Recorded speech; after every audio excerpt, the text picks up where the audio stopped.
True peace, Kens. This Australian company is helping countries across the world counter drone threats.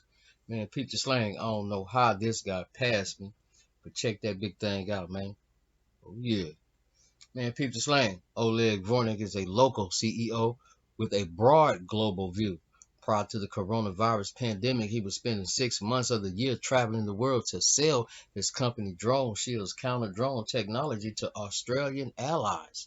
Although international border closure have kept the 39-year-old in Australia since, Sydney-based Drone Shield has continued to export amid rising global demand for counter drone technology.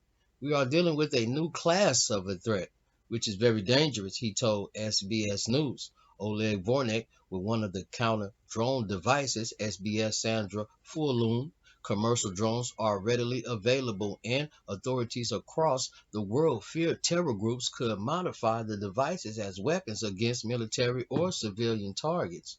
Parts can also be ordered over the internet to make unregistered devices. Anyone can go online and build a drone with a significant level of capability, completely autonomously and completely anonymously. Drone Shield Chief Technology Officer Angus Bean said the Drone Shield technology works by first detecting a drone signal, then disabling it and forcing it to land safely. If you are in a battle zone, there's a lot of value in retrieving the drone in a safe manner because then you can get all kinds of information from it, Mr. Vornik said. Man, Peter Slang, he is correct.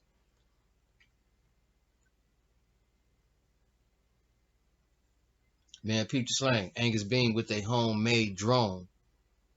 This firm also counts the Australian government as a customer, as well as other agencies from countries across the Five Eyes Intelligence Alliance.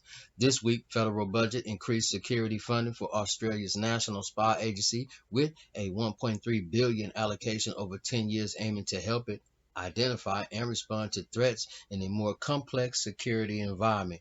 During the pandemic, DroneShield has also emerged as one of Australia's expert success stories, recently winning a NSW Premier's Resilient Exporter Award from a field of almost 150 applicants. We picked DroneShield because of what they did last year to make their company sustainable, to keep it growing during a really difficult time for everyone in the world. Export Council of Australia Chair Diane Tipping said, beautiful woman, ain't she? Keep slang. Diane Tipping, chair of the Export Council of Australia. Mr. Varnek said the company has grown steadily since launching 5 years ago. During the pandemic, our staff tripled from 15 people to about 50 people today, he said. Malcolm Davis, a senior analyst at the Australian Strategic Policy Institute, has written extensively about the military use of drones, particularly in the recent Nagorno-Karabakh conflict between Armenia and Azerbaijan. The war has been most visible, characterized by kill cam footage of drones attacking armored fighting vehicles, including main battle tanks, as well as unprotected infantry with devastating effect, he wrote last year on ASPI's The Strategist website. Dr. Davis said counter drone technology is an important tool to have in country's arsenal. A major challenge for security forces is the homegrown terrorist, a lone wolf actor who decides that drone technology is something they can use to inflict fear without putting themselves at risk, he said. Another challenge is the prospect that in wartime, our military forces will be confronted with a very sophisticated swarming drone capability. Australia needs to be able to defend against that threat in order to preserve our military capabilities. Man, peep the slang, yo.